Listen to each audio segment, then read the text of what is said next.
Comme dans le roman de John Steinbeck Des souris et des hommes, où George et Lenny sont deux fermiers américains à l'époque de la Grande Dépression qui vont de ferme en ferme pour proposer leurs services pour faucher les blés. Donc j'ai pas choisi cette période de l'histoire, donc la Grande Dépression, au hasard, puisque depuis 2008 nous sommes entrés dans une Grande Dépression 2.0. Pourquoi il n'y a pas eu la même déflation? Pourquoi on n'a pas eu une baisse des prix aussi importante qu'en 1929? Et je vais vous expliquer ça par la suite. L'économie, pour qu'elle fonctionne, il faut qu'il y ait production. Ce que George et Lenny font en allant de ferme en ferme pour essayer de produire, pour qu'il y ait une plus-value, pour qu'il y ait une création de richesse. La création de richesse, c'est la croissance. Donc la croissance se mesure avec le PIB. Le PIB, c'est l'addition de toutes les richesses d'un pays.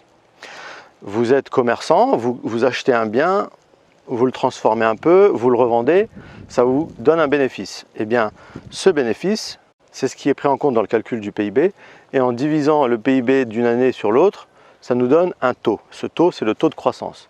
Donc, je vous ai dessiné le taux de croissance ici, et je vous ai dessiné un taux de croissance assez réel. En réalité, la croissance fait ça. Elle ne suit pas une montée comme ça, assez linéaire, à part si c'est vraiment sur du très très long terme. Donc sur du très très long terme, on peut essayer d'avoir une courbe qui monte un peu. Mais en réalité, ça monte, ça descend, voilà, d'une année à une autre. Sur une année, vous allez peut-être avoir 1% de croissance, l'année d'après 3-4%, l'année d'après, s'il y a une crise, une croissance négative. Donc on redescend. Mais le problème qui se pose dans l'économie, c'est que tout le monde ne crée pas de croissance.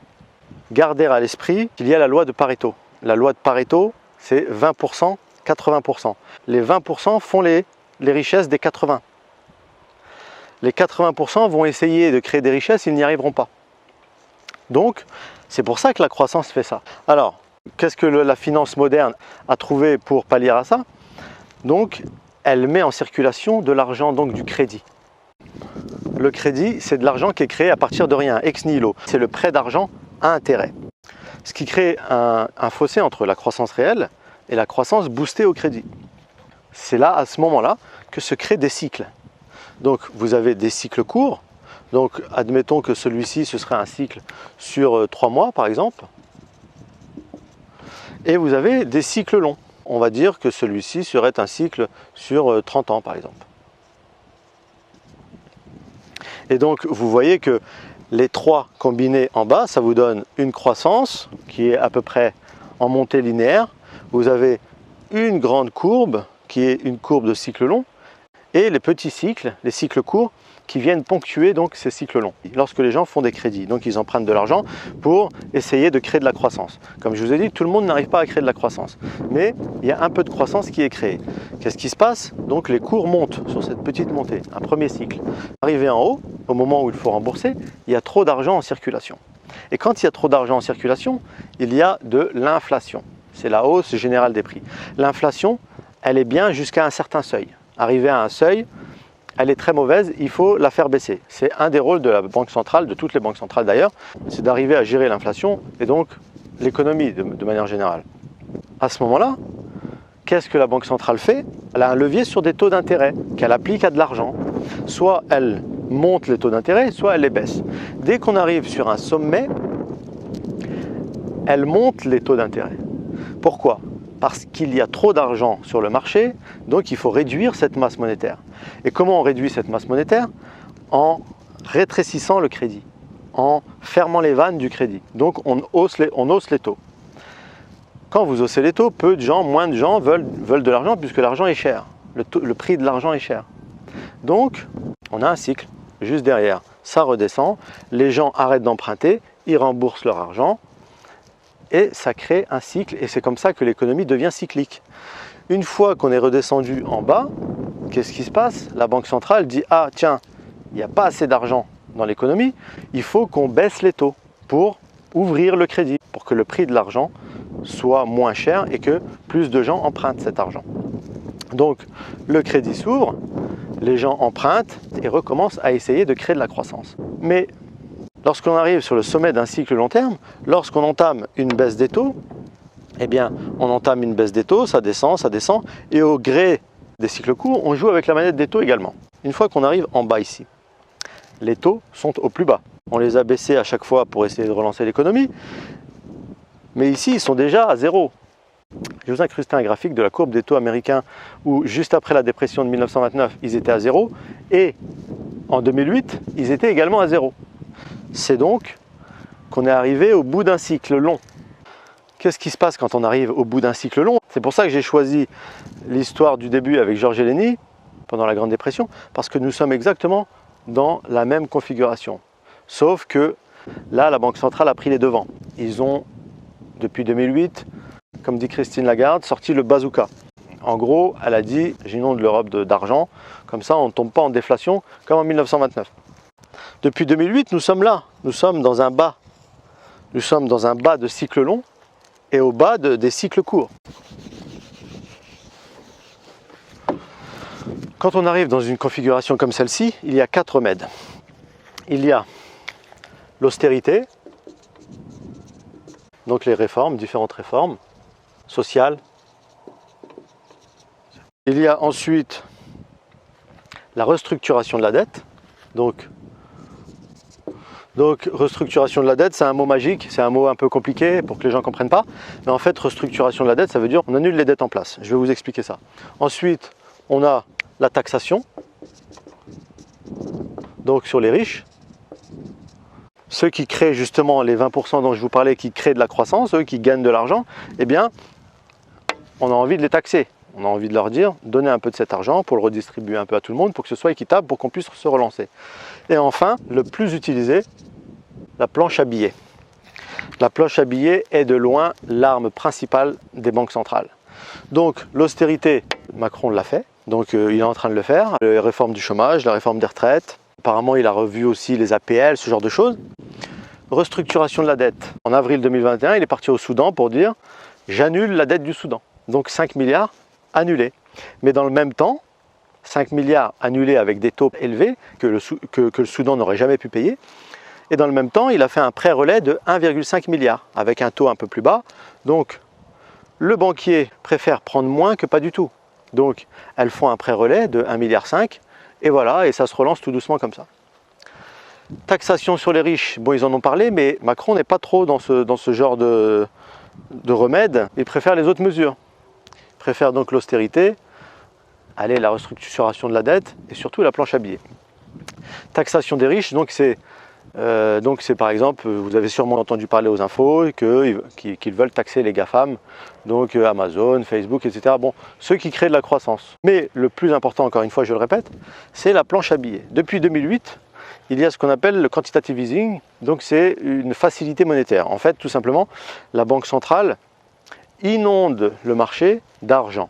Les banques ont des titres de dette.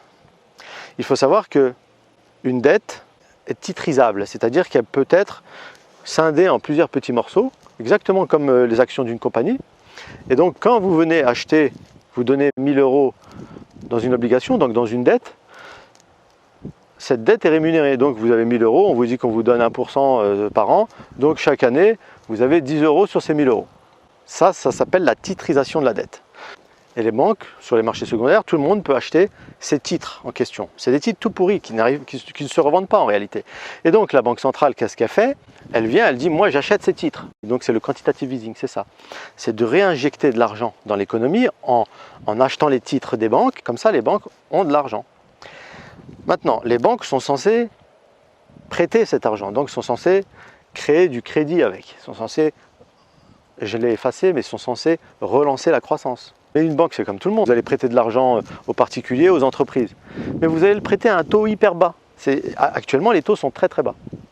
Donc vous allez le prêter à 1%, à 0,95, etc.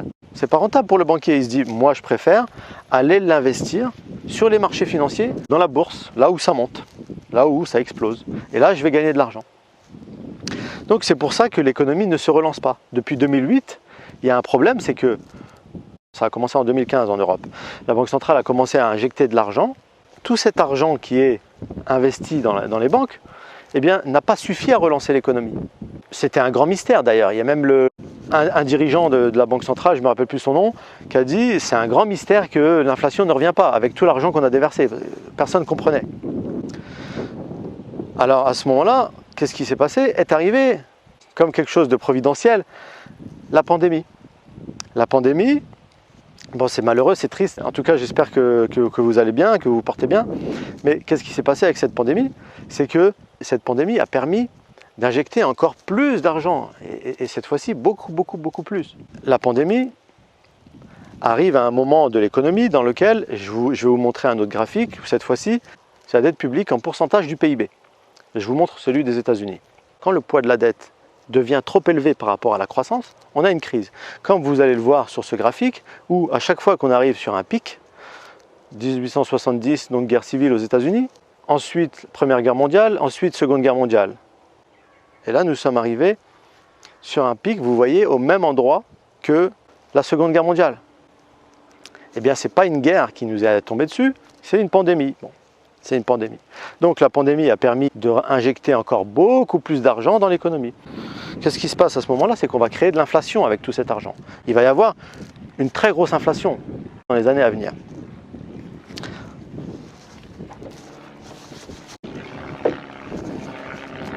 Et quand il y a de l'inflation, eh bien, la monnaie se déprécie, elle perd de sa valeur, vous perdez en pouvoir d'achat. On va comparer le livret A, dont vous savez que le taux est à 0,5 actuellement, et une inflation qui va être au minimum de 2% par an. Donc, si vous avez 10 000 euros, 10 000 euros qui se trouvent dans un livret A à 0,5. Livret A, 0,5. Inflation, 2%. Pour connaître quel soit le montant de votre rémunération du livret A, donc c'est un intérêt composé. Donc, vous faites VN est égal à V0, 1 plus le taux, puissance N. Donc ça nous fait VN qui est la valeur à acquise, donc qui est la valeur à après N années. Donc vous avez ici donc VN égale 10 000 multiplié par 1 plus le taux 0,005 qu'on met en décimale, puissance 10. Si vous avez bloqué cet argent 10 ans dans un livret A. Donc, ça donne combien ça? Donc, égal 10 511,40. Donc, 511,40 €. D'accord? Rémunération sur 10 ans. Maintenant, de l'autre côté, c'est même 10 000 euros. Donc cette fois-ci, vous perdez de l'argent. Ces 2% sont quelque chose qui viennent ponctionner donc votre pouvoir d'achat. Donc à la fin des 10 ans, vous aurez toujours 10 000 euros, mais vous pourrez acheter moins de choses avec ces 10 000 euros, de l'ordre de 2% par an.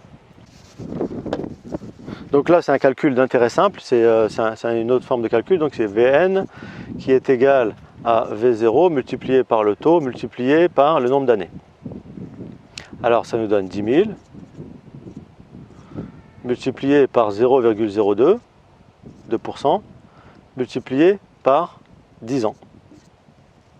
Donc ça fait, donc si on prend 2% par an sur 10 ans, donc ça fait 20%. 20% de 10 000, ça fait 2 000. «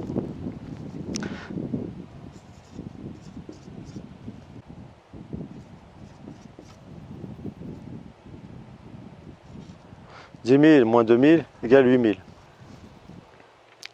Donc maintenant, c'est que vous avez gagné 511,40 € avec un livret A sur 10 ans à 0,5 et vous avez perdu 2 000 € avec une inflation de 2%, ce qui va arriver ultra probablement.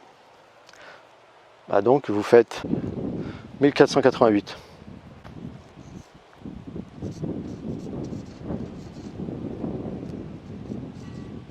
Donc dans 10 ans, si vous ne faites rien, vous aurez perdu 1488 € sur vos 10 000 €. Qu'est-ce qu'il faut faire? Parce que il faut savoir que le cash est un investissement. Étant donné qu'il est soumis à des taux d'intérêt, donc c'est un investissement. C'est d'ailleurs pour ça qu'il va se déprécier. Et que détenir du cash, c'est comme si vous investissiez dans quelque chose qui va vous faire perdre de l'argent. Donc qu'est-ce qu'il faut faire à ce moment-là? Il faut investir votre argent tout simplement. Il faut l'investir dans quelque chose qui va venir pallier à cette baisse des 2% que vous allez avoir. Donc ça peut passer par soit investir votre argent dans une société. Si vous savez que vous avez une bonne idée et que vous êtes bon dans ce que vous faites, et que ça va dégager des revenus, bah faites-le. Ou alors investir son argent en bourse. Donc l'investir sur des marchés financiers comme les actions. Les actions, c'est un très très bon moyen pour augmenter ses revenus ou tout au moins pallier à une perte de revenus due à l'inflation. Vous ne laissez pas votre argent aux autres. Pourtant, vous ne laissez rien d'autre aux autres. Vous ne laissez pas l'éducation de vos enfants, vous ne laissez pas vos vacances, vous ne laissez rien aux autres. Et pourtant, vous laissez l'argent aux autres. Vous laissez la gestion de votre argent aux autres, aux banques. Alors oui, la plupart d'entre vous vont dire « ouais, mais c'est parce qu'on ne sait pas ». Eh bien, il faut apprendre. Aujourd'hui, vous avez l'opportunité d'apprendre à gérer votre argent. Donc maintenant que je vous ai expliqué comment fonctionne l'économie, vous savez où nous sommes, nous tout en bas d'un cycle long. Et c'est quoi en bas d'un cycle long? Eh bien, c'est du désendettement. Nous sommes dans une période de désendettement. Alors, l'immobilier maintenant. Alors, l'immobilier, c'est exactement pareil. C'est soumis à la loi de l'offre et de la demande. Plus il y a d'argent dans l'économie, plus les prix de l'immobilier vont monter. Et comme depuis 2008, Christine Lagarde et ses prédécesseurs, Mario Draghi, etc., n'arrêtent pas d'injecter de l'argent dans l'économie, eh bien, les prix de l'immobilier sont montés depuis. Donc, ils sont montés à peu près de l'ordre de 20%. Je vous montre ça sur un graphique. Et c'est pas fini.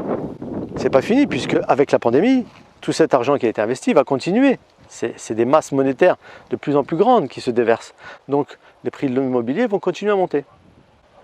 Jusqu'à ce qu'on va arriver sur un premier sommet d'un cycle court. Il y aura une crise, ce sera probablement dans 10 ans. Les crises sont souvent entre 7 et 10 ans. Il va falloir augmenter les taux. Et voilà, et les cycles vont continuer ainsi, l'économie continue ainsi. Donc n'oubliez pas, le cash est un investissement. Faites attention aux investissements qui vous sont proposés par l'État. C'est désavantageux pour vous. Les taux d'intérêt tuent l'argent. Je ferai une autre vidéo pour vous parler des taux d'intérêt négatifs qui sont une aberration. Enfin, les investisseurs, comme ils ont peur du risque, veulent rendre le futur plus sûr que le présent ne l'est. Voilà.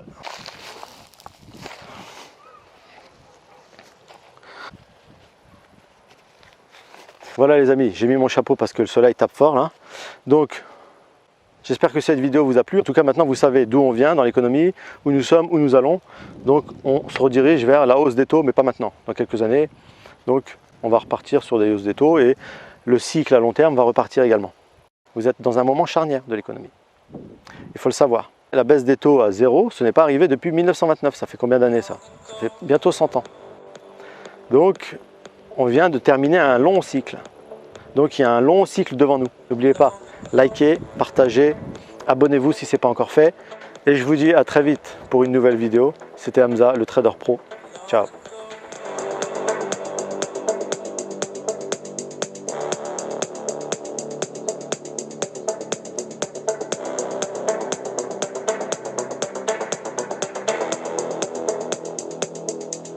I'm feeling kinda cold now.